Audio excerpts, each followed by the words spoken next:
नमस्कार। आप सभी का इस अ, लघु पाठ्यक्रम जो कि हिंदी में आयोजित किया जा रहा है, हिंदी पखवाड़े के अंतर्गत इसका आयोजन हो रहा है।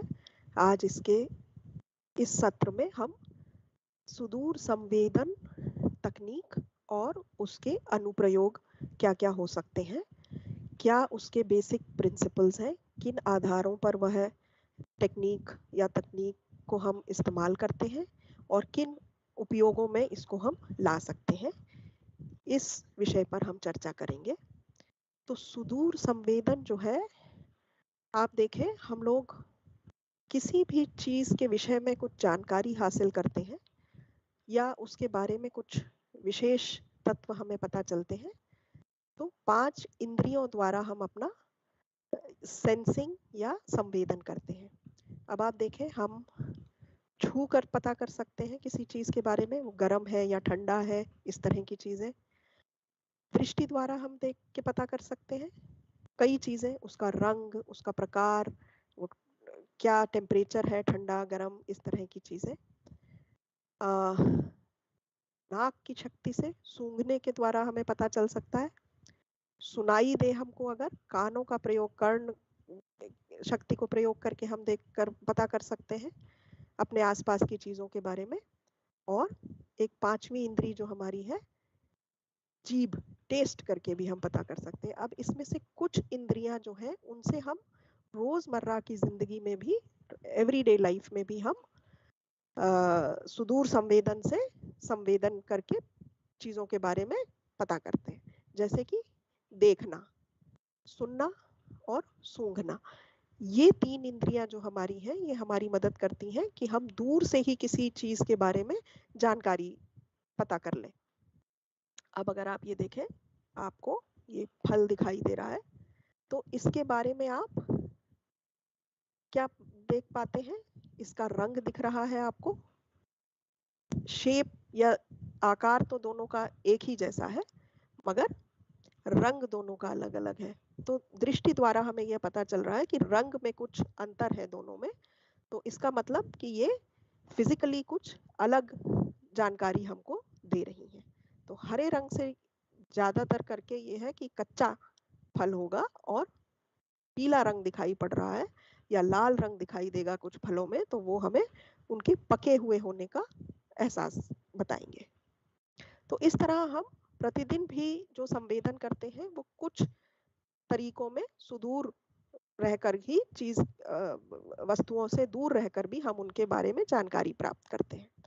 अब हम ये देखेंगे कि जो रिमोट सेंसिंग हम कहते हैं या सुदूर संवेदन, ये सुदूर रहकर हम कैसे चीजों का अध्ययन कर सकते हैं। तो अध्ययन जो वस्तु की जा रही है, उसके सीधे संपर्क में आए बिना, यानी फिजिकल कांटेक्ट में आए बिना, दूर से ही हम यदि किसी वस्तु या क्षेत्र या घटना के बारे में जानकारी एकत्र करना, इस कला या विज्ञान को, इन दोनों का समागम है ये, इन दोनों को इस तकनीक का प्रयोग करके हम दूर रहकर भी वस्तुओं, क्षेत्र या कोई घटना, कोई फिनोमिना हुआ, उसके बारे में हम जानकारी ले सकते हैं, एकत्रित कर सकते हैं, और फिर बाद में हम उसका एनालिसिस कर सकते हैं। जैसे आप देखेंगे कि ये थर्मामीटर है, इससे अगर हमें किसी वस्तु या व्यक्ति का तापमान लेना है, तो हमें इसको उसके नजदीक ले जाकर उसके साथ फिजिकल कांटेक्ट या पास में ले जा करके जानकारी लेनी होगी या उसकी मेजरमेंट एकत्र करना होगा। मगर अभी आपने कई दिनों से ये देख रहे होंगे, इस तरह के इंफ्रारेड थर्मामीटर है जो कि दूर से ही तापमान नाप लेते हैं, और उनको पास में वस्तु के पास ले जाने की या कांटेक्ट में लाने की जरूरत नहीं होती। तो सुदूर ये इसलिए है क्योंकि अवलोकन की वस्तु जो है, वो हमारे साथ भौतिक संपर्क के बिना ही हम उससे दूर रहकर भी उसके बारे में जानकारी ले सकते हैं या डेटा एकत्र कर सकते हैं। और संवेदन का मतलब हुआ कि हमें ऊर्जा का पता लगाना है। जैसे हम किसी भी फॉर्म में ऊर्जा, जैसे प्रकाश हो गया या और भी कोई अन्य साउंड हो गया, ध्वनि वाली की ऊर्जा हो गई, या मैग्नेटिक फील्ड की ऊर्जा हो गई, कोई भी इस तरह की ऊर्जा का हम प्रयोग करके संवेदन कर सकते हैं। जैसे जब हम देखते हैं तो हम प्रकाश की ऊर्जा का प्रयोग करते हैं, जब हम सुनते हैं तो हम ध्वनि का प्रयोग करते हैं। तो दूर से नापना, अब कितने दूर से हम नाप सकते हैं, कहने का मतलब है कितना दूर हमें होना चाहिए कि ये सुदूर संवेदन होगा। तो हम कई तरीके से इसका मेजरमेंट ले सकते हैं। हम प्रकृति के उन तरीकों से देखने और अध्ययन करने में सक्षम बनाता है ये सुदूर संवेदन की तकनीक, जो अन्यथा मानव क्षमता से परे है, या लंबी दूरी पर या मानव आंखों के लिए अदृश्य प्रकाश की तरंग दैर्घ्य वेवलेंथ्स पर हो। जैसे मानव आंखें विजिबल वेवलेंथ्स में देख सकती हैं, दृश्य तरंग दैर्घ्य में ही वे देखने के योग्य है। इंफ्रारेड, माइक्रोवेव या और शॉर्टर वेवलेंथ या तरंग दैर्घ्य जो है अल्ट्रावायलेट वगैरह, उनमें नहीं देखने के सक्षम है मानव आंखें। तो ये सेंसर्स या संवेदक जो है ये हमें उन तरंग दैर्घ्यों में भी इंफॉर्मेशन देते हैं, जानकारी देते हैं किसी भी वस्तु के बारे में, जो कि काफी मूल्यवान हो सकती है कुछ एनालिसिस करने में। अब कितनी दूरी से हम देख सकते हैं, तो हम स्थलीय उपकरणों से देख सकते हैं, यानी हम जिनको जमीन पर रखकर टेरेस्ट्रियल इंस्ट्रूमेंट्स जैसे कि फील्ड स्पेक्ट्रोस्कोपी, तो हम कैमरा या इंस्ट्रूमेंट को, हम यंत्र को स्थल पर जमीन पर रखकर भी माप सकते हैं चीजों के बारे में। हवाई फोटोग्राफी कर सकते हैं, या यंत्र को हवाई जहाज पर लगाकर स्टडी एरिया के ऊपर उड़ा सकते हैं और जानकारी ले सकते हैं। और फिर पृथ्वी की परिक्रमा करने वाले उपग्रहों से भी हम ये चित्र और अन्य डेटा एकत्र कर सकते हैं। तो ये सारे ही जो संवेदक हैं, चाहे वो स्थलीय संवेदक हो या हवाई संवेदक हो या अंतरिक्ष में रखे हुए संवेदक हो, इनसे हम सुदूर संवेदन करके पृथ्वी की सतह के ऊपर जितने भी ऑब्जेक्ट्स हैं, फीचर्स हैं, उनके बारे में जानकारी हासिल कर सकते हैं। अब सुदूर संवेदन के घटक क्या है, इसके कंपोनेंट्स क्या क्या है। तो सबसे पहले हमें ऊर्जा का स्रोत चाहिए, और अवलोकन करने के लिए एक क्षेत्र जिसको हम स्टडी एरिया कहते हैं या टारगेट कहेंगे, उसको हम इस ऊर्जा स्रोत से निरीक्षण करते हैं। तो ऊर्जा स्रोत से ऊर्जा इस फीचर या टारगेट या क्षेत्र पर पड़ती है, और उसके लिए एक उपकरण होना चाहिए हमारे पास। यहाँ पर यह उपग्रह में एक सेंसर या संवेदक है, और फिर डेटा एकत्र करने और उसको संचारित करने के लिए भी एक उपकरण चाहिए। तो यह उपग्रह पर एक एंटेना, और उपग्रह से जो जानकारी एकत्र की उसको एकत्र करने के लिए जमीन पर भी एक एंटेना होना चाहिए, यानी कि ग्राउंड रिसीविंग स्टेशन पर उसको एकत्र किया जाएगा, जानकारी को, डेटा जो है वहां ट्रांसमिट किया जाएगा। अब इस केस में अगर हम देखें तो हम सूर्य की ऊर्जा का प्रयोग कर रहे हैं, और सूर्य की ऊर्जा वातावरण में से होती हुई जब वो वातावरण से गुजरेगी तो वहां के जितने भी कॉन्स्टिट्यूएंट्स हैं, पानी की बूंदें, गैसेस आदि, सभी के साथ वो इंटरैक्ट करेगी, और फिर जो हमारा अवलोकन किया जाने वाला क्षेत्र है वहां पहुंचकर भी इसी तरह इंटरैक्शन करके वापस रिफ्लेक्शन होके डेटा इस सेंसर पर एकत्र किया जाएगा। एकत्र होने के बाद वो या तो यहाँ पर थोड़ी देर रिकॉर्ड किया जाएगा, या फिर आपके लिए जमीन पर जो एंटेना है, ग्राउंड रिसीविंग स्टेशन, वहां भेज दिया जाएगा। उसके बाद उसको प्री प्रोसेस करके यूजर्स को दे दिया जाएगा बाकी एनालिसिस करने के लिए। तो आप कई तरह के अनुप्रयोग इससे कर सकते हैं। इनका हम एक एक करके आगे देखेंगे कौन से उपयोग में हम इस तरह के डेटा को ला सकते हैं। अब थोड़ी सी डिस्कशन हम करेंगे सुदूर संवेदन के इतिहास को, यह तकनीक शुरू कैसे हुई। तो ये 1827 में जब पहली तस्वीर ली गई उसके साथ ही इसकी शुरुआत हुई, और कैमरा जो था वो पहले बना लिया गया था हवाई जहाज से। तो शुरुआती दिनों में हम गर्म हवा के गुब्बारे, पतंग, कबूतर इत्यादि पर इनको प्लेटफॉर्म की तरह इस्तेमाल करते थे और इन पर हम, आप देख सकते हैं, कैमरा लगाकर इन्हें उड़ाया जाता था क्षेत्र के ऊपर, अवलोकन जिसका करना है, और वहां पर डेटा लिया जाता था। फिर इसके बाद जब अमेरिकी गृह युद्ध के दौरान बलून से काफी फोटोग्राफी की गई और इसका काफी उपयोग किया गया। शुरुआती दिनों में यह सैन्य एप्लीकेशंस के लिए, अनुप्रयोगों के लिए ज्यादा इस्तेमाल किया गया। धीरे धीरे फिर इसका उपयोग हम सिविलियन एप्लीकेशंस के लिए भी करने लगे।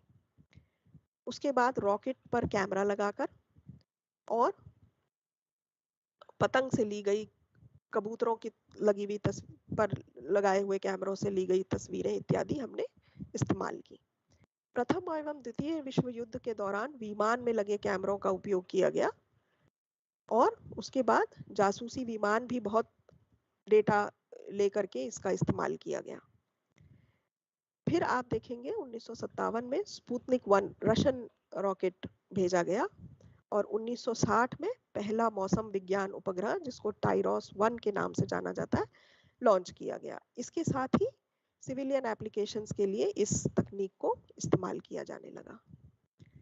फिर नासा ने अर्थ रिसोर्स टेक्नोलॉजी सैटेलाइट कार्यक्रम की शुरुआत की और जिसे आज हम लैंडसैट सीरीज के नाम से जानते हैं। तो 1972 से यह जो है नागरिक उपयोग के लिए बहुत आसानी से उपलब्ध होने लगा डेटा, और ये इन चित्रों और प्रतिबिंबों को हम इस्तेमाल करने लगे। अब उपग्रहों से पृथ्वी का अवलोकन हम किस तरह करते हैं और क्यों यह हमें कुछ एडवांटेज देता है, हमारे लिए अच्छी जानकारी या अधिक जानकारी देता है। तो हम इसे एक ऐसा स्थान जहां पर हम समग्र रूप से अपने ग्रह के बारे में, क्योंकि हम पृथ्वी का अवलोकन कर रहे हैं, अभी हम दूसरे ग्रहों का अवलोकन भी कर सकते हैं, तो इससे सबसे अधिक जानकारी ले सकते हैं, ऐसे स्थान पर हम इसको रखते हैं। पृथ्वी पर कहीं भी ऐसा स्थान नहीं पाया जा सकता जिससे हम समग्र रूप से पृथ्वी का बड़ा हिस्सा देख सकें, तो इसलिए हम इसको ऊपर से ऑब्जर्व करते हैं। अब बाह्य अंतरिक्ष से जो हमें छवियां प्राप्त होती हैं अंतरिक्ष से, बाहर से, वो हमें पृथ्वी ग्रह और उसके संसाधनों पर नजर रखने और इनको मॉनिटर करने में काफी मदद करती हैं। उपग्रहों पर विशेष सेंसर जो कि आंखों की तरह होते हैं, कैमरा जिनको हम कह सकते हैं, तो ये सेंसर से लैस होते हैं जो कि प्रकाश की रंग देख सकते हैं, अलग अलग वेवलेंथ देख सकते हैं, जैसे जिनको मानव आंखें या नेत्रों से हम नहीं देख सकते। तो ये कुछ विशेष जानकारी उन चीजों के बारे में हमको देते हैं जो हम अपनी आंखों से देखकर, ऑब्जर्वेशन लेकर नहीं पता कर सकते।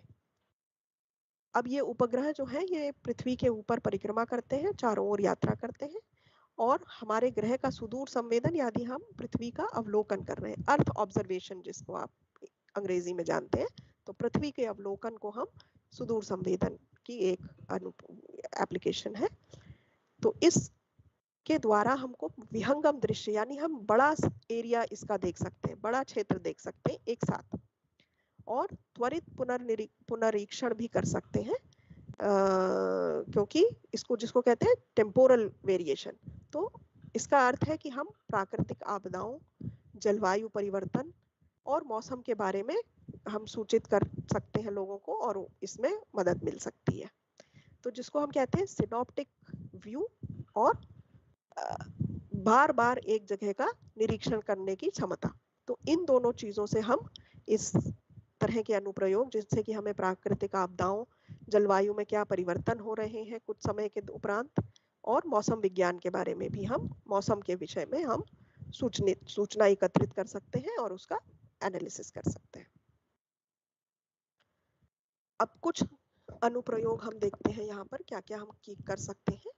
तो आपदा प्रबंधन एक है, कृषि एवं मिट्टी के बारे में हम जानकारी हासिल कर सकते हैं, जिससे कि हम किसानों को ये बता सकें कि इस जगह पर मिट्टी किस फसल के लिए सबसे उपयोगी है, कहाँ पर आप कौन सी किस समय क्या फसल लगाएं तो आपको ज़्यादा पैदावार मिल सकती है, इस तरह की चीज़ें।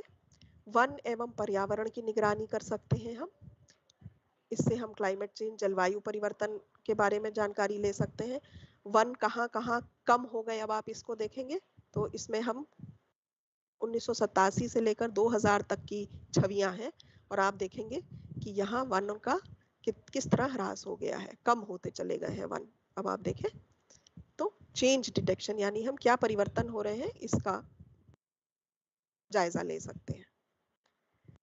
फिर भूगर्भ शास्त्र में भी हम इस तरह की छवियों से काफी एनालिसिस कर सकते हैं। अर्थक्वेक्स के बारे में मैपिंग कर सकते हैं, वॉल्केनोज को स्टडी कर सकते हैं और भूमि की निगरानी भी हम कर सकते हैं। पानी के विषय में जानकारी हासिल कर सकते हैं, महासागरों की निगरानी कर सकते हैं, ओशंस के ऊपर क्या क्या हो रहा है, कहाँ पोल्यूशन है, किस तरह का पोल्यूशन है, मौसम के विषय में कहाँ पर तूफान आ रहे हैं, ये सारी जानकारी हम इन उपग्रह से जो डेटा हमको प्राप्त होता है, इमेजेस प्राप्त होती हैं, छवियां प्राप्त होती हैं, उनसे हम ये जानकारी ले सकते हैं। अर्थव्यवस्था में योजना बनाने के लिए भी हम इसका उपयोग कर सकते हैं, यानी इकोनॉमिक प्लानिंग में भी हम इसका उपयोग कर सकते हैं। और सैन्य खुफिया सूचना, जैसे कि हमने पहले भी देखा, में भी यह मदद करते हैं। मगर इन सारी अनुप्रयोग जो है ये हमारे सिविल एप्लीकेशंस हम देख रहे हैं। इस तरह से कई उपयोग हैं जो कि हम इसमें ले सकते हैं। अब इसका लाभ क्या है, इस तकनीक को इस्तेमाल करने के से हमें क्या लाभ होगा और हम क्या फायदा प्राप्त कर सकते हैं, क्या चीज अच्छी कर सकते हैं। तो पहली चीज तो ये कि ये आपको एक सिनॉप्टिक दृश्य देता है, विहंगम दृश्य देता है। तो आप एक बड़ा क्षेत्र देख सकते हैं छवि के रूप में। इससे आपको जिस क्षेत्र का आप अध्ययन कर रहे हैं उसके साथ साथ आपको आसपास का एरिया भी दिखाई देगा और उसके बारे में भी आप जानकारी देख सकते हैं और यह देख पाएंगे कि यह जिस वस्तु को या जिस क्षेत्र को आप स्टडी कर रहे हैं उसको ये किस तरह प्रभावित कर रहा है। तो इससे आपको कुछ अधिक जानकारी मिल सकती है अपने एनालिसिस के लिए। तो काफी चीजें आप इसके साथ कर सकते हैं। पुनरावलोकन की एबिलिटी भी देता है ये आपको, यानी आप एक एरिया को बार बार देख सकते हैं कुछ समय के अंतराल के बाद। तो आप देख पाएंगे कि वहाँ क्या क्या परिवर्तन हो गए हैं उतनी देर में। तो अगर आप उसको एक हफ्ते में देखते हैं या आप एक पाक्षिक उसमें देखते हैं, साप्ताहिक देखते हैं या हर दिन देखते हैं, एक महीने के बाद देखते हैं, या आप ऐसा कर सकते हैं 5 वर्ष पुराना छवि देखें और आज की छवि देखें, उस क्षेत्र में क्या परिवर्तन हो गए, वनों की स्थिति क्या है, अर्बन एरियाज की स्थिति क्या है। अब तो इस तरह का आप पुनरावलोकन कर सकते हैं और चेंजेस क्या परिवर्तन हुए वो देख सकते हैं। फिर ये आपको वैश्विक कवरेज देता है, ग्लोबल कवरेज। पूरी दुनिया, पूरी पृथ्वी के चारों ओर घूमते हैं ये उपग्रह और संवेदक जो है पूरे समय डेटा एकत्र करते हैं, छवियां लेते हैं या कोई और अन्य डेटा, जो लेजर डेटा या कुछ और डेटा लेते हो, वो पूरी पृथ्वी को कवर करते हैं और पूरी पृथ्वी का डेटा हम अपने एप्लीकेशन अनुप्रयोगों के लिए इस्तेमाल कर सकते हैं। अब ये लागत में बाकी फिजिकल ऑब्जर्वेशंस अगर हम लें, भौतिक रूप से जाकर हम उस जगह पर उतने सारा ऑब्जर्वेशन हमको लेना हो, तो उससे अगर हम इसका तुलना करें तो ये लागत में कम आता है और हमें कम समय में हम ज्यादा एरिया को कवर कर सकते हैं और कुछ एनालिसिस करके निकाल सकते हैं। परंतु यह हमारी सभी समस्याओं का उत्तर नहीं देता है। उसके लिए हमें कुछ एंसिलरी डेटा भी इस्तेमाल करना पड़ता है और स्रोतों से डेटा लेकर के इसके साथ मिला के जब हम एनालिसिस करते हैं इन छवियों के साथ, तो हमको एक समग्र रूप से सॉल्यूशन प्राप्त होता है। तो मगर क्या, इसके बावजूद यह अक्सर पर्यावरणीय प्रक्रियाओं का अध्ययन करने के लिए डेटा के लिए एक बहुत उपयोगी स्रोत प्रदान करता है। जैसा कि आपने देखा ही, सिनॉप्टिक दृश्य देता है, पुनरावलोकन की एबिलिटी देता है और वैश्विक कवरेज देता है। तो इन सब से यह आपको पर्यावरणीय प्रक्रियाएं अध्ययन करने के लिए काफी अच्छा डेटा और उपयोगी स्रोत होता है। अब सुदूर संवेदन किस प्रकार से हम कर सकते हैं, तो यह हम दो प्रकार से इसका अवलोकन करते हैं। एक है जब संवेदक या सेंसर किसी अन्य स्रोत से द्वारा रोशनी के प्रतिबिंब को कैप्चर करता है और इससे एक छवि को में बदल देता है, छवि बनाता है। तो आमतौर पर हम सूर्य की ऊर्जा का उपयोग करते हैं। तो संवेदक जो है वो अपनी ऊर्जा का नहीं होती उसके पास, परंतु किसी अन्य सोर्स, ज्यादातर सूर्य की एनर्जी या ऊर्जा का इस्तेमाल करते हैं। इसको हम कहते हैं एक्टिव पैसिव रिमोट सेंसिंग, यानी परक्रिय सुदूर संवेदन। तो इसमें क्या है कि जो स्रोत है वो अपनी ऊर्जा से सीन को इल्यूमिनेट करता है और फिर संवेदक इस इंटरैक्शन के बाद अपना डेटा इस छवि के रूप में प्रस्तुत करता है। दूसरी तरह का जो सुदूर संवेदन का प्रकार है वो एक्टिव रिमोट सेंसिंग या सक्रिय रिमोट सेंसिंग। इसमें पृथ्वी की सतह या जो भी सतह की हम जानकारी प्राप्त कर रहे हैं, जिस भी ऑब्जेक्ट की, उसकी जानकारी प्राप्त करने के लिए संवेदक स्वयं के सिग्नल स्रोत या ऊर्जा स्रोत का उपयोग करता है। तो स्वयं की रोशनी का प्रयोग करता है, अपनी ओन सोर्स ऑफ इल्यूमिनेशन उसके पास होता है, स्वयं का संसाधन होते हैं। इसमें हम जो फायदा है वो ये कि हम दूसरे स्रोत पर डिपेंडेंट नहीं है। तो हम इसमें क्या होगा, जब तक इस स्रोत से हमको ऊर्जा मिल रही है उसी समय तक हम यह प्रतिबिंब प्राप्त कर सकते हैं। यानी अगर हम सूर्य की बात करें तो केवल जिस समय सूर्य की रोशनी पृथ्वी पर पड़ रही है, यानी दिन के समय, हमको ये प्रतिबिंब और छवियां प्राप्त होंगी। रात के समय या अंधेरे में ये नहीं हो पाएगा। इसके विपरीत जो दूसरा तरीका है सक्रिय रिमोट सेंसिंग या सुदूर संवेदन का, उसमें क्योंकि हमारा संवेदक स्वयं ही अपनी सिग्नल स्रोत उसके पास है, वह स्वयं ही ऊर्जा फेंक रहा है, वह हम इस लिमिटेशन या कमी नहीं है हमारे में, हम दिन रात किसी भी वक्त फोटोग्राफ्स या इमेजेस, छवियां, प्रतिबिंब प्राप्त कर सकते हैं। तो परक्रिय सुदूर संवेदन और सक्रिय सुदूर संवेदन, ये दो प्रकार हैं। कुछ वेवलेंथ या तरंग दैर्घ्यों में हम सक्रिय सुदूर संवेदन करते हैं और कुछ अन्य उनमें हम परक्रिय सुदूर संवेदन करते हैं। आगे चलकर हम देखेंगे ये कौन से हैं। अब सुदूर संवेदन जो है वो अनिवार्य रूप से विभिन्न वस्तुओं, जैसे क्योंकि हम पृथ्वी की सतह के बारे में बात कर रहे हैं, तो भूमि, जल, वायुमंडल या अन्य ग्रहों के बारे में भी हम जानकारी ले सकते हैं। इनके साथ विद्युत चुंबकीय विकिरण यानी कि इलेक्ट्रोमैग्नेटिक स्पेक्ट्रम का परस्पर क्रिया का अध्ययन होता है। तो हमें इस विद्युत चुंबकीय विकिरण के बारे में बहुत अच्छी तरह जानकारी प्राप्त होनी चाहिए और विभिन्न परिस्थितियों में यह ईएम विकिरण जो है, इलेक्ट्रोमैग्नेटिक रेडिएशंस, इनके गुणों को समझना सुदूर संवेदन को समझने के लिए अनिवार्य है। अब आप देखें, ये लॉन्ग वेवलेंथ है, लंबी वेवलेंथ है, लंबे तरंग दैर्घ्य है।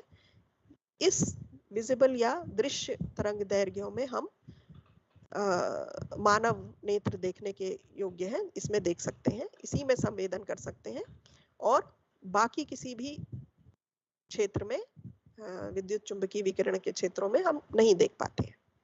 मगर ये जो संवेदक हमारे हैं, जो कि डिजाइन किए गए हैं इस तरह, ये हमको हर रीजन में जानकारी देते हैं। अब आप जानते ही हैं कि ये विद्युत चुंबकीय विकिरण इस तरह होते हैं, इनकी तरंगे होती हैं और ये मूव करती हैं। इलेक्ट्रिक फील्ड और मैग्नेटिक फील्ड जो है वो एक दूसरे के 90 डिग्रीज पर होता है और डायरेक्शन ऑफ प्रोपगेशन भी 90 डिग्री का कोण बनाता है और इस तरह ये प्रोपगेट होती हैं। ये देखें, और इनके आवृत्ति होती है फ्रीक्वेंसी। तरंग दैर्घ्य के बारे में हमें जानकारी होनी चाहिए, किस आवृत्ति श्रेणी में हम काम कर रहे हैं, उस हिसाब से क्या विकिरण है, और इस सिग्नल को संवेदक किस प्रकार मेजर करके हमको छवि के रूप में प्रदान करेगा।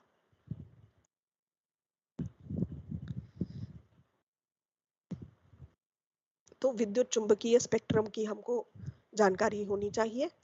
अब आप देखें, माइक्रोवेव रीजन जो कि लॉन्ग वेवलेंथ है, लंबे तरंग दैर्घ्य है, इनकी कुछ प्रॉपर्टीज होती हैं, जैसे कि ये पेनिट्रेट कर सकते हैं बादलों के थ्रू, जो कि ये बाकी नहीं कर पाते। तो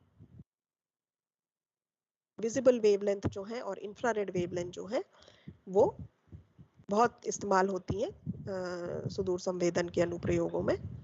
और पूरा विद्युत चुंबकीय स्पेक्ट्रम नहीं इस्तेमाल होता सुदूर संवेदन करने के लिए या प्रतिबिंब लेने के लिए, वरन कुछ वायुमंडलीय विंडोज होती हैं, एटमॉस्फेरिक विंडोज होती हैं, जिनके थ्रू ये रेडिएशन जो है धरती तक आता है और वापस संवेदक तक पहुंचता है। उन विंडोज में हम रिमोट सेंसिंग या सुदूर संवेदन कर सकते हैं। अब क्योंकि हम देख रहे हैं कि ऊर्जा स्रोत से आती है और वायुमंडल के थ्रू होते हुए को पार करते हुए क्षेत्र, धरती पर जो क्षेत्र है उसका अवलोकन करती है, तो दो प्रमुख वायुमंडलीय प्रभाव है, एक प्रकीर्णन और एक अवशोषण, स्कैटरिंग और अब्जॉर्प्शन। तो प्रकीर्णन तब होता है जब वायुमंडल में मौजूद कण या बड़े गैस के अणु जो हैं वो विद्युत चुंबकीय विकिरण के साथ परस्पर क्रिया करते हैं और उसको अपने मूल पथ से पुनर्निर्देशित कर देते हैं। तो कुछ जो ऊर्जा है वो दूसरे डायरेक्शन में चली जाती है और वो धरती की तरफ या जिस क्षेत्र को हम अवलोकन करना चाहते हैं उस तरफ नहीं आती। दूसरा जो अंतःक्रिया है वह है अवशोषण। तो वायुमंडल में जो अणु है उनके वो विभिन्न तरंग दैर्घ्यों पर ऊर्जा अवशोषित करने का कारण बनते हैं, अब्सॉर्ब करने का। तो ओजोन, कार्बन डाइऑक्साइड और जल वाष्प जो है वाटर वेपर मॉलिक्यूल्स, ये तीन वायुमंडलीय घटक हैं जो विकिरण को अवशोषित करते हैं। और जब वस्तु या क्षेत्र तक यह ऊर्जा पहुंच जाती है तो सेंसर जो है वो विद्युत चुंबकीय विकिरण के एक विशेष हिस्से में लक्ष्य से ऊर्जा को परावर्तित, उत्सर्जित या बैक स्कैटर, इसका रिकॉर्ड संवेदक करता है और इसके द्वारा एक वर्णक्रमीय हस्ताक्षर, स्पेक्ट्रल सिग्नेचर बनता है, जिसको कि हम अध्ययन करके उस वस्तु या क्षेत्र के बारे में जानकारी लेते हैं इन प्रतिबिंबों से। तो वस्तु जो है वो प्रति तरंग दैर्घ्य में विकिरण को कैसे प्रतिबिंबित या अवशोषित करती है, इसका एक स्टैटिस्टिकल प्लॉट जो है सांख्यिकी के हिसाब से हम उसका एक चित्र बनाते हैं। तो यहाँ पर आप देख रहे हैं कि विभिन्न भू आवरण फीचर के वर्णक्रमीय हस्ताक्षरों को दिखाया गया है। अब अगर आप देखें पानी, साफ पानी, तो साफ पानी का साफ होना इम्पॉर्टेंट है। ये सिग्नेचर जो है वो साफ पानी के लिए है। अब होगा क्या कि जब पानी की फिजिकल कंडीशन, उसकी भौतिक स्थिति बदलेगी तो यह हस्ताक्षर भी हमें बदला हुआ प्रतीत होगा और इसी को हम इंटरप्रिटेशन कहते हैं। इसी से हम जानकारी प्राप्त करेंगे कि कुछ पोल्यूशन हो गया है या पानी की स्थिति, भौतिक स्थिति किस लिए बदली है। तो चित्र देखकर या प्रतिबिंब देखकर हम इस जानकारी को प्राप्त करेंगे। अब आप यहाँ देखें तो इस विजिबल वेवलेंथ में आप देखिए बहुत ही कम जो है ये परावर्तित हुआ है और जैसे ही ये इंफ्रारेड वेवलेंथ में पहुंचा है तो ये सारा का सारा एब्जॉर्ब हो गया है, तो आपको छवि में यह काला दिखाई देगा, डार्क दिखाई देगा। उसके विपरीत अगर आप वेजिटेशन देखें, पेड़ पौधों की स्थिति देखें जो कि हरे हैं, हरे पेड़ पौधे ही इस तरीके से प्रतीत होंगे। अगर किसी भी कारणवश पेड़ पौधों की स्थिति में वो हरे नहीं है, किसी बीमारी की वजह से, पानी की कमी की वजह से, या वो अपने आप ही हरे नहीं है, किसी और रंग में प्राप्त होते हैं, तो यह हस्ताक्षर दूसरी तरीके से हमको दिखाई पड़ेगा। तो अब आप देखें, हरा पेड़ जो है, पौधे जो है, वो काफी सारा रेडिएशन रिफ्लेक्ट कर रहे हैं, तो ये फीचर हमको इमेज में या प्रतिबिंब में ब्राइट दिखाई देगा, चमक हल्के रंग का दिखाई देगा। तो इस तरह हम क्या कंडीशन है भौतिक हिसाब से उस फीचर की, उसके बारे में जानकारी प्राप्त करते हैं। तो वर्णक्रमीय हस्ताक्षर जो है ये बहुत ही अच्छी जानकारी हमको देते हैं इन सब भू आवरण फीचर्स के बारे में। अब आप देखें कि अलग अलग वर्णक्रमीय रीजन्स में जब हम डेटा एकत्र करते हैं तो वो पेड़ पौधे हो सकते हैं, पानी हो सकता है, घास हो सकती है, मिट्टी हो सकती है, सड़कें बनी हुई हो सकती हैं, मानव निर्मित चीजें हो सकती हैं जैसे कि सड़कें, बिल्डिंग्स, ये सारी चीजें। तो अब हम इन्हें अलग अलग रंगों के सम्मिश्रण के रूप में देख सकते हैं। अब आप देखें, यह यथार्थ वर्ण सम्मिश्रण है। इसमें आपको वही रंग दिखाई पड़ रहे हैं जो उस फीचर के असलियत में होते हैं। आपको पेड़ पौधे हरे रंग में दिखाई दे रहे हैं, पानी नीले रंग में दिखाई दे रहा है, और इस तरह। मगर ये मिथ्या वर्ण सम्मिश्रण भी एक हम बना सकते हैं, जिससे कि जो हम फीचर को स्टडी करना चाह रहे हैं उसके बारे में हम कुछ अधिक जानकारी ले पाए। तो उस तरह आप देखें, यहाँ पर क्या हो गया है, सब पेड़ पौधे जहां पर भी हैं वो लाल रंग में प्रदर्शित है।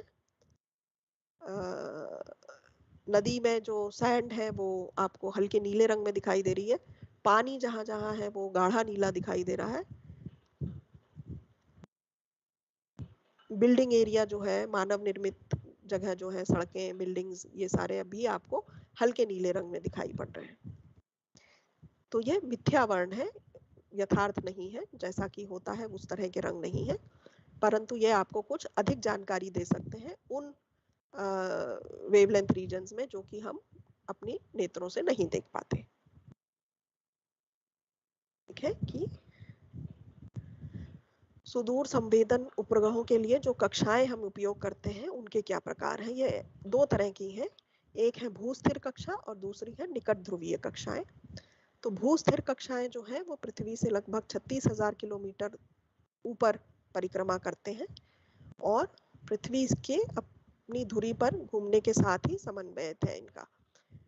पृथ्वी को एक क्षेत्र के ऊपर यह स्थिर प्रतीत होते हैं और इनसे जो अनुप्रयोग हम कर सकते हैं वो मौसम विज्ञान, दूरसंचार आदि इन एप्लीकेशंस के लिए इनका इस्तेमाल होता है। अब जो निकट ध्रुवीय कक्षाएं हैं, नियर पोलर ऑर्बिट्स, वो ध्रुव के ऊपर से लगभग गुजरते हैं और निम्न पृथ्वी कक्षाओं में ये लगभग 700 से 1700 किलोमीटर की ऊंचाई पर होते हैं। और पृथ्वी अवलोकन के लिए ये विशिष्ट रूप से इस्तेमाल होते हैं। सूर्य समकालिक कक्षाएं जिनको कि 600 से 800 किलोमीटर की ऊंचाई तक होती हैं, ये सूर्य की रोशनी का निरंतर इनको कोण प्राप्त होता है और इसलिए ये पृथ्वी अवलोकन के लिए इस्तेमाल होते हैं। इनमें जो हम अनुप्रयोग करते हैं वो भूमि, वायुमंडल, महासागर और बर्फ आदि की स्टडी करने के लिए बहुत सारे अनुप्रयोग हैं जो कि हम इन प्रतिबिंबों और इन डेटा के साथ करते हैं। यह इस प्रकार कक्षाएं होती हैं।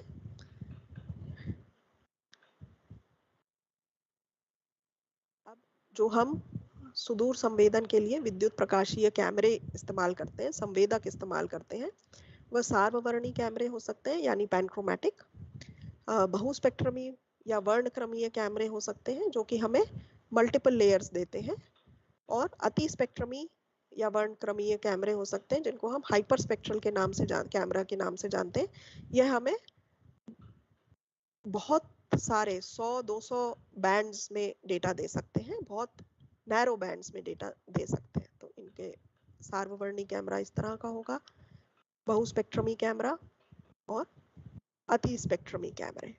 तो ये अलग अलग अनुप्रयोगों के लिए इस्तेमाल किए जाते हैं। अब जल्दी से एक नज़र डालेंगे कि हम कौन से प्लेटफॉर्म इस्तेमाल कर सकते हैं। जैसा कि हमने बात की थी, प्लेटफॉर्म स्थलीय हो सकते हैं, पृथ्वी पर ही रखे हुए मगर भौतिक दूरी बनाए हुए, हवाई अवलोकन के लिए हो सकते हैं या अंतरिक्ष स्थित हो सकते हैं। तो ये स्थलीय है या हवाई है या अंतरिक्ष है, उसके हिसाब से इनकी कितना बड़ा क्षेत्र ये कवर करेंगे उस बात पर निर्भर करेगा। संवेदक भी इसी तरह सक्रिय और परक्रिय हो सकते हैं। तो आप देखेंगे कि हम जब अलग अलग बैंड विस्तार इस्तेमाल करते हैं तो हम प्रकाशीय बैंड विस्तार या दृश्य बैंड विस्तार, जिसको कि हम विजिबल वेवलेंथ्स कहते हैं, उनका इस्तेमाल कर सकते हैं, और साथ ही अवरक्त बैंड विस्तार का भी इस्तेमाल कर सकते हैं, यानी कि इंफ्रारेड वेवलेंथ्स का इस्तेमाल कर सकते हैं। अब अलग अलग बैंड विस्तार जो हैं वो हमें अलग अलग अनुप्रयोगों के लिए जानकारी देते हैं। अवरक्त बैंड विस्तार में ही ऊष्मीय या तापीय बैंड विस्तार का भी हम इस्तेमाल कर सकते हैं, जो हमें वस्तु के तापमान के बारे में जानकारी देता है। तो अगर हमें वॉल्केनो इत्यादि स्टडी करना है या जंगल में आग के बारे में स्टडी करना, देखना है, जानकारी प्राप्त करनी है, तो हम इस ऊष्मीय तापीय बैंड विस्तार का उपयोग कर सकते हैं। फिर सूक्ष्म तरंगी बैंड विस्तार का भी हम प्रयोग कर सकते हैं, यानी कि माइक्रोवेव वेवलेंथ का प्रयोग। अब जैसा कि मैंने आपको पहले भी बताया था कि ये सूक्ष्म तरंगी जो है, इनमें ये एक स्पेशल प्रॉपर्टी है कि ये बादल इत्यादि को पेनिट्रेट कर, इसके थ्रू चले जाते हैं। तो जैसे कि आप देख रहे हैं, प्रकाशीय प्रतिबिंब में आपको बादल की छवि दिखाई पड़ रही है, मगर इस सूक्ष्म तरंगी प्रतिबिंब में आपको जमीन पर क्या फीचर्स हैं वो दिखाई पड़ रहे हैं। तो मॉनसून पीरियड में या ट्रॉपिकल एरियाज में जहां बहुत समय बादल रहते हैं, या जिस वक्त कोई साइक्लोन इत्यादि आ रहा हो, तो फ्लडिंग वगैरह स्टडी करने के लिए हमको सूक्ष्म तरंगी बैंड विस्तार बहुत उपयोगी डेटा प्रदान करता है। अब हम देखेंगे कि जब हमारे पास प्रतिबिंब आ जाता है तो हम कैसे उससे जानकारी हासिल करेंगे। यह निर्भर करेगा कि उस चित्र का, बिंब का विभेदन क्या है, और यह विभेदन कितने प्रकार के होते हैं। तो सबसे पहले होता है, ये 4 प्रकार के विभेदन होते हैं। तो स्थानिक विभेदन यानी कि स्पेशियल रेजोल्यूशन, तो यह पृथ्वी पर दर्ज किया गया भौतिक आयाम है, और यह एक सेंसर या संवेदक द्वारा पता लगाए जा सकने वाले विवरण की मात्रा को संदर्भित करता है। अब आप देखेंगे कि जैसे जैसे ये स्थानिक विभेदन बढ़ रहा है, हमें ज्यादा जानकारी प्राप्त हो रही है, हम उस वस्तु के बारे में ज्यादा अच्छी तरह इंटरप्रिटेशन कर पा रहे हैं। फिर आता है वर्णक्रमी विभेदन, यानी कि तरंग दैर्घ्य के अंतराल को परिभाषित करने के लिए एक संवेदक की क्षमता का वर्णन करता है ये। तो तरंग दैर्घ्य या बैंडविड्थ जो है, उसकी चौड़ाई, जिसका उपयोग छवि को उत्पन्न करने के लिए किया जाता है। अब ये हाइपर स्पेक्ट्रल डेटा में, जो हमने अति वर्णक्रमीय कैमरे से डेटा लिया था, उसमें अगर आप देखेंगे तो यह बहुत ही नैरो होता है, और इसमें आप देखिए कितने सारे बैंड्स आपको मिलते हैं। तो स्पेक्ट्रम में बैंड की संख्या जिसमें उपकरण माप ले सकता है, कितने नंबर बैंड्स के देख सकता है। तो पैनक्रोमैटिक में वह एक ही बैंड देख सकता है, मल्टी स्पेक्ट्रल में मल्टीपल बैंड्स देख सकता है, और हाइपर स्पेक्ट्रल में हंड्रेड्स, बहुत सारे 100-200 बैंड्स भी देख सकता है। तो उच्च वर्णक्रमीय विभेदन जो है, वह वर्णक्रमीय हस्ताक्षरों में अंतर का फायदा उठाने के लिए बेहतर क्षमता हमें प्रदान करते हैं। अब जैसे दो तरह के फॉरेस्ट टाइप्स अगर हमें देखने, वेजिटेशन के टाइप्स देखने हैं, दो तरह के पेड़ पौधों में अंतर करना है, तो हमें वर्णक्रमी विभेदन अच्छा हो तो हमें ज्यादा जानकारी प्राप्त होगी।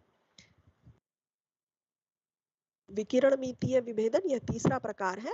यह रेजोल्यूशन अलग अलग ग्रे स्केल यानी कितने रंग मान हम के बीच हम अंतर करने में क्षमता, सेंसर की क्षमता है, उसको यह परिभाषित करता है। अब आप ये देखिए, यह किसी प्रेक्षित वस्तु के विकिरण में छोटे अंतर को भी प्रति संवेदक उसकी संवेदनशीलता क्या है यह बताता है हमको। तो कितने एनर्जी लेवल्स हम देख सकते हैं। अब 8 बिट डेटा अगर है तो हम 256 ग्रे स्केल या ग्रे लेवल्स देख सकते हैं। 2 बिट डेटा है तो हम केवल 4 लेवल्स ही देख सकेंगे। तो आप देख सकते हैं अंतर कि यह जानकारी प्राप्त करने और एनालिसिस में कितना फर्क प्रदान करेगा। 1 बिट है तो केवल 2 लेवल्स देख सकते हैं, यानी काला और सफेद। तो यह रेडियोमेट्रिक रेजोल्यूशन हो गया। और चौथा विभेदन जो है वो कालिक विभेदन है, यानी कि टेम्पोरल वेरिएशन। तो यह एक ही लक्ष्य को अवलोकन करने के बीच में कितना समय लगा है उसकी जानकारी हमें देता है, यानी इसको हम पुनरावृत्ति भी कह सकते हैं। दोबारा कब संवेदक उसी स्थान पर आकर छवि ले रहा है। अब आप देखें फरवरी और नवंबर के डेटा में अंतर, यहाँ इस जगह पर अगर आप देखें तो अब यहाँ वेजिटेशन नहीं है, यहाँ पर वेजिटेशन है। तो यह आपको चेंज या क्या परिवर्तन हो गया वहां देखने में सक्षम बनाता है। अब जब डेटा आपके पास आ गया, आपने एनालाइज करना शुरू किया, तो आपको प्रोसेसिंग और विश्लेषण के लिए क्या करना है एक नज़र उस पर डालते हैं। तो सैटेलाइट डेटा को अंकीय रूप में एकत्रित किया जाता है, यानी डिजिटल फॉर्मेट में होता है। इसके पश्चात जब ये प्राप्त कर लिया जाता है तो इसको सुधारा और संसाधित किया जाता है, यानी करेक्शंस और प्री प्रोसेसिंग की जाती है। तो सेंसर की छवि की विशेषताओं के आधार पर प्लेटफॉर्म की स्थिरता और कक्षा के पैरामीटर लेकर दृश्य में सतह पर क्या विशेषताएं हैं उसको देखते हुए पृथ्वी की वक्रता सहित गति और वायुमंडलीय प्रभावों को इसके द्वारा सुधारा और संसाधित किया जाता है।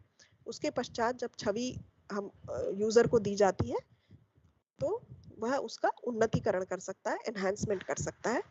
इसके द्वारा व्याख्यात्मकता जो है उसमें हम सुधार कर सकते हैं। तो इनहैंस होने के बाद या उन्नत होने के बाद छवि हमें अच्छी तरह ज्यादा जानकारी दे सकती है जिस क्षेत्र का हम अध्ययन कर रहे हैं। इसके पश्चात हम सूचना निष्कर्षण कर सकते हैं, इंफॉर्मेशन एक्सट्रैक्शन। तो यह पिक्सेल को उनके हस्ताक्षर के आधार पर पहचानने और वर्गीकृत करने के लिए कंप्यूटर की निर्णय लेने की क्षमता का उपयोग करता है। तो अलग अलग अनुप्रयोगों के लिए हम इसका इस्तेमाल कर सकते हैं। कई तरह की एप्लीकेशंस हैं, ये हम पहले भी डिस्कस कर चुके हैं, चर्चा कर चुके हैं इस बारे में। भारतीय रिमोट सेंसिंग उपग्रह जो है वो इनसैट सीरीज के हैं, IRS सीरीज के हैं और IRNSS सीरीज के हैं। IRS सीरीज की सैटेलाइट्स जो हैं वो कई तरह के विभेदन है उनमें, आप देखें।